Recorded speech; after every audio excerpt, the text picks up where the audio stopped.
Yes, we're here, Steve and Clancy. How we doing, my brother? Yeah, good man, good. Good, nice. Obviously fresh off your previous win of Bray-Hearted. Yeah. MMA. I think that was the inaugural or the first session that they had, or the first event that they had? That was our first, that was our first event. Yeah, it was actually a really good event to kickstart their journey. I'm excited to see what they can do in the future. Come on. Obviously you headlined it, won the title, another one under your belt. What's next for you? What's going on in the world of Stephen? Featherweight, so I won the Braveheart title at featherweight. I've moved up. For now, okay, fair dues. And I think you touched upon it before in terms of the different weight classes. So is it just while you're still at amateur, seeing what's about, seeing how featherweight looks on you, and then you'll move potentially to pro? Is it still going to be at featherweight? Or still going to be featherweight. I'm a featherweight now, man. Okay. I'll not make 61 again. I'm only just going to fill out and get bigger and bigger. I said this on an interview not that long ago. I don't want to stay this weight. I want to be big. Like, I want to be a big boy. And I'm only 18. I feel like there's so much time for my body to still grow. Yeah. So I'm going to let my body fill out. There's no point in punishing myself to the point of destruction. Do you know what I mean? There's still a lot of benefits I can get from this. So I'm staying at featherweight. I don't think I'd make bantamweight again. I wouldn't be able to go back down to that weight, so featherweight's where I'm at, and I feel good at featherweight. And I don't think there's anyone in the country that can compete with me at featherweight. So come on, like that. Is that key to your success in staying active and being in that ring? I'm just very fortunate and blessed that I've been given this activity. I think before in the past, I've been wanting to get active, and I've been telling myself, like, at the start of the year, I want to get this many fights, and things just never play out, like injuries, fights falling through. So I've just been blessed with this activity. But yeah, the activity for me is a key, like, because I think when you go pro, obviously it slows down a bit. You don't get as many fights in a year as what you can at amateur. So my last kind of couple years, or however many fights I've got at amateur, I want to get as many fights in as possible and live like a professional athlete. Like, that's what I'm doing. Like, there's no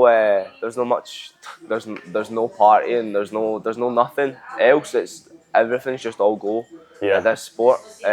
So I'm taking fights consistently and when I can. Come on.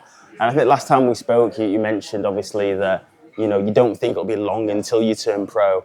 Have you still spoken with your coaches, with James and everything like that? Do you think it's not too far off then? Yeah, I don't think it's too far off. But again, like I said, I'm not planning anything ahead. I've got one main goal, and that is a UFC champion, and that's what I'm working towards. But as long as I just keep putting one foot in front of the other and getting things done, like, I think it'll be soon. You'll see me going pro, but again, I'm still young and I've got so much experience to gain. I've got such a long way to come before I'm really there. I'm 10 years away from starting my prime, which is mad. So I've got a lot of time to grow as a person and as a fighter. So yeah.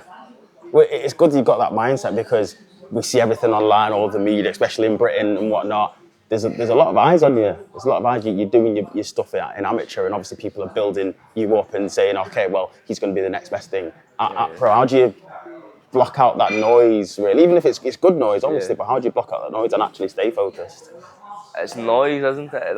What you said, it's noise. I think watching my brother deal with it as well, that like gives you like a way of looking at it. But I don't think about it, man. This is I put everything in the gym. All my work's done in the gym. So this is just results of what I'm putting in, and I'm not letting it get to my head. Like, I don't think there's any sort of way for me to stop it. I just do it naturally. It doesn't bother me. Like, it's like having a big fancy car and everyone looking at your car. It's like, I like it, but it's at the end of the day, if I didn't have a big fancy car and people aren't looking at it, I'm not bothered, because I know what I'm putting into myself. I don't know if that's coming across right, but I get it. I think I'm not bothered. I feel like there should be eyes on me and my brother, because what we're doing it's special, and it's going to keep growing and growing. It's going to get bigger and bigger, but I feel like I'm ready for it.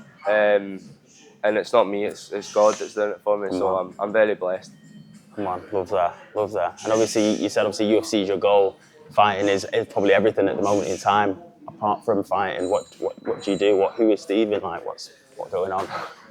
I think my full personality is built around this sport. I've been raised in it.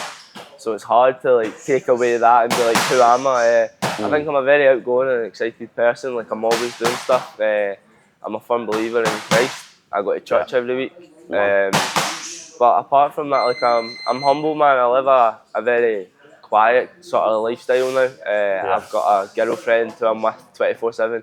I've got a dog that I'm always taking care of, my Rottweiler. I've got a 63-kilo Rottweiler. He's an absolute animal, man.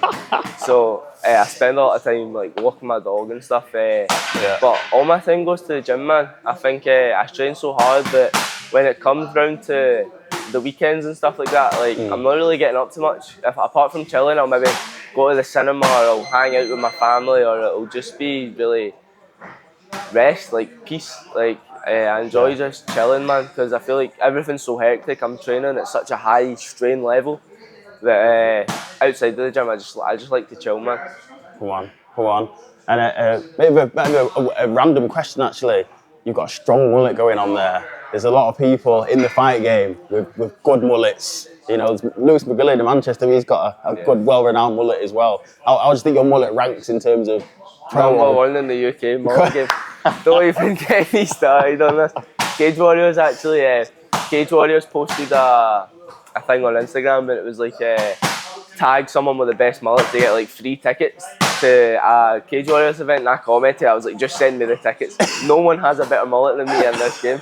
Honestly, I'm dedicated to that. Cool. There's levels to this dish, there's levels. There's levels. Love it. And obviously here, higher level, you've got so many top heads here to be sparring with and whatnot. How does that help you really to become the one you want to become? It's confidence, man. It's just having all these like-minded boys on the mat day in, day out. It really helps, like, just training, growing. I think it's sink or swim, and if you're tired one day and you don't feel like it, it doesn't matter, you're going to get eaten. There's sharks on this mat, and if you start to slow down, you're going to get beasted. Yeah. So it's staying on top of myself and always being ready to go, because when I'm wrestling, when I'm striking, when I'm sparring, everyone's just on and everyone's working towards the same goal. No one's content with where they're at. They all want to be bigger and better. So the mats are competitive, and I love it, man. I love it. I'm so thankful and so blessed that I have this. Come on, you made it here, Stephen. Thank you for the opportunity of speaking to you. Obviously look forward to speaking to you. Yeah, we'll try and get down as well, show some support, man. Thank you. I appreciate it.